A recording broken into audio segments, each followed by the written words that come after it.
Hey guys, Dzeeff here, and I just want to give a quick little shout out to something that I just posted on TCG Player. So obviously you guys know I've been partnered with them for a while, but I actually just posted an article, which is really exciting because it's been a long time since I posted an article for them. I used to write articles every single week. I actually did that before I even started Yu-Gi-Oh! YouTubing, which is like pretty crazy to think about. I actually posted articles through like the end of 2017, then I posted like one article in 2018, but basically YouTube was really taking off for me at that point, and I didn't have enough time to focus on school and articles and work and YouTube and all that stuff, because at that point I was like just starting to transition out of my part-time job into doing YouTube as my main job, and so it was a very complicated time in my life, but I didn't have time to write articles. But I wanted to start up again because sometimes I have ideas for things that don't work that well as videos but would work well as an article. So for example, this first article back, which hopefully is the first of many, is about how to play Eldritch, which you've already talked about, but this one has a deck list and goes really in depth into that deck list because deck profiles on my channel don't do super well, so it's cool that I can now write articles about decks that I'd like to sort of profile for you guys. So anytime that I write an article, I'll probably give you guys just like a quick heads up, but if you're interested in learning more about the Eldritch strategy and how I would build the deck, make sure to check out this article. I'll link it in the description below. Of all the different mechanics in Yu-Gi-Oh!, I feel like fusion summoning took the biggest amount of hits with Master Rule 4.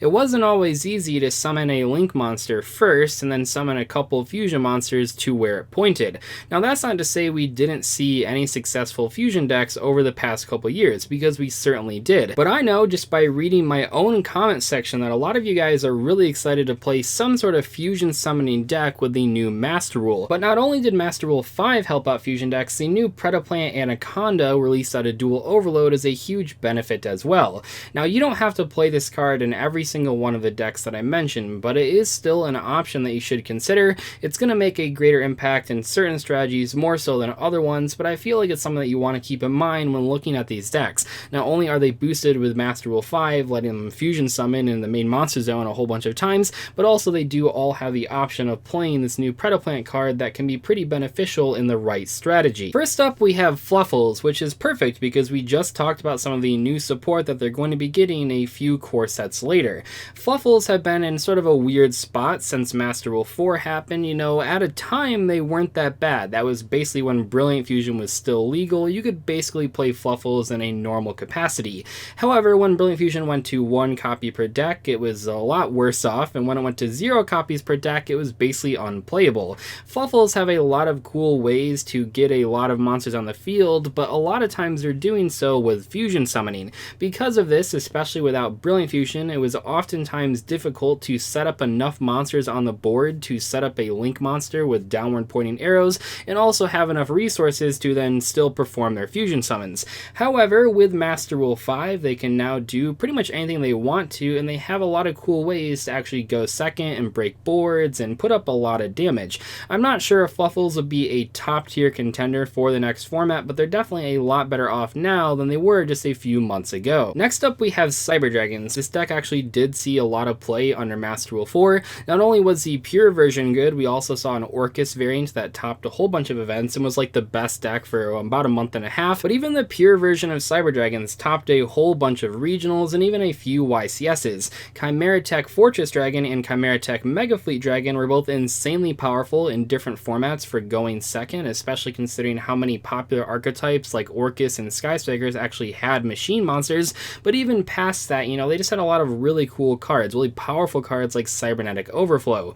This deck doesn't necessarily benefit as much off of the Master Rule 5 change, but it is still a very fusion summoning centric strategy. It is one of the main mechanics of that deck, and the new Predaplant card actually does benefit them quite a lot. I mentioned my TCG Player article at the beginning of this video. My friend Kelly wrote an article a few weeks ago outlining how to play Cyber Dragons in the Master Rule 5 format with the Predaplant, and it's just really insane. More so than with Fluffles, I feel like Cyber Dragons actually do have a pretty high chance to top a few events under Master Rule 5, and with a recent Cyber Emergency reprint that a lot of players were asking for, it's now more budget friendly than ever. Okay, so I'm not sure if I would call DDDs an actual fusion archetype, but they do have fusion monsters and they do have synchro monsters, and they were massively hurt by Master Master Rule 4.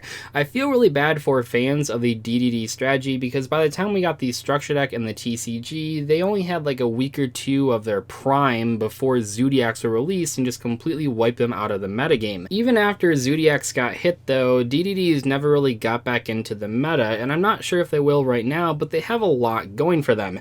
Not only does Master Rule 5 boost pretty much all of their combos, and I've seen a lot of them on YouTube just in the past couple weeks here, but also they just got a new Link monster that's really fantastic for that deck. It's like an instant +2 and it sets up a lot of your crazier plays. While not strictly a fusion summoning only deck like with Fluffles, DDDs still do perform several fusion summons on their first turn, and I know a lot of people are excited to try them out with Master Rule 5, so I'm going to include them in today's video. Next up we have Elemental Heroes, although I guess they include a lot of other hero cards like Evil Heroes and Masked Heroes and Vision Heroes and Destiny Heroes, but oh well, we're just going to call them Elemental Heroes. And this deck obviously fusion summons a lot. You have a lot of different ways to put fusion monsters on the board. You want to be doing that while you're doing your combos, and I will say that this deck does have some pretty decent Link monsters, actually some good Link monsters that do help you fusion summon even under Master Rule 4.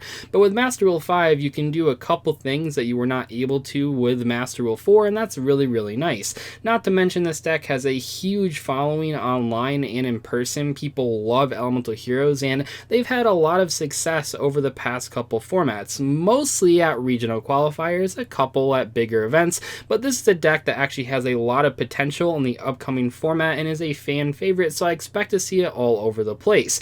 Will we see a more traditional hero deck that mostly plays Elemental Hero fusion monsters more so than the current version that plays a lot of different archetypes? Probably not. I think that in general the current version is like the best way to play Elemental Heroes, or the best way to play heroes, but I feel like there were a lot of players that were maybe playing Elemental Heroes or some sort of hero strategy that quit when Master Rule 4 went into effect, and for those players it's a lot easier to play under Master Rule 5 while you're sort of saving up for those bigger cards like the Evil Heroes and Liquid Soldier. Before I get to my number one spot, I want to give one honorable mention, and this is going to be kind of out there, but I'm going to say Ancient Gears get a little bit better with Master Rule 5. Ancient Gears have not been a very competitive strategy in the Yu-Gi-Oh! TCG pretty much at any point in the game's history. We did see Gear Town decks back in the day, but that's all they played for Ancient Gear cards besides the thing they were summoning off of the Gear Town. But I actually feel like a dedicated Ancient Gear strategy, especially with their new Link monster, especially with Master Rule 5, could actually be kind of viable in the upcoming format. Will it be insanely overpowered? Probably not, but it is a deck that I feel has a lot of potential, and maybe a lot more potential than the average player is giving it.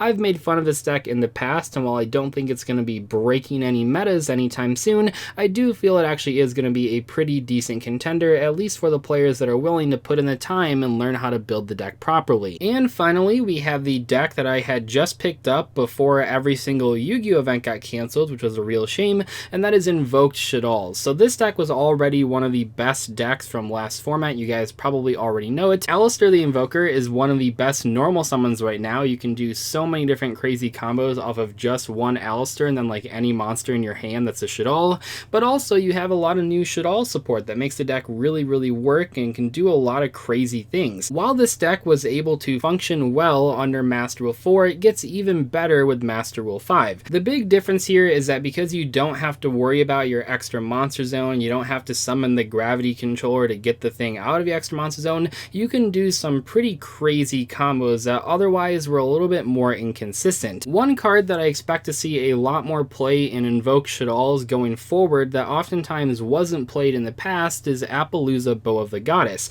Now, was this card bad previously? No, I mean there certainly were combos to get to it. Pretty much anytime you can summon Cross Cheap, you could also summon the Palooza, and there were a lot of combos posted on YouTube using that card, or those two cards, Cross Cheap and Palooza. In practice though, the vast majority of topping Shaddoll deck lists just didn't have the space in their extra deck for Palooza. They had to play other Link monsters that made their regular combos a little bit more consistent, instead of focusing on a card that you would only make if you can do like a full huge combo. Now though that you don't have to take so many spots in your extra deck for Link monsters that were only played to open up your extra monster zone, now that you have more room in your extra deck, I would expect something like Palooza to see more play in the coming months. Don't forget that I linked a couple articles in the description below if you want to read those after watching this video. I first have that Eldritch video that I wrote that I'm super proud of. It's super exciting, especially as an English major, to be once again writing articles. That's really great. And then also my friend Kelly wrote an article on Cyber Dragons, which is a great starting point if you want to play that strategy but didn't get a chance to when Cyber Emergency was really expensive. Anyway though, I'll see you guys later. Thank you so much for watching today's discussion video on 5 fusion decks to try out with Master Rule 5. I'll catch you guys later. Goodbye.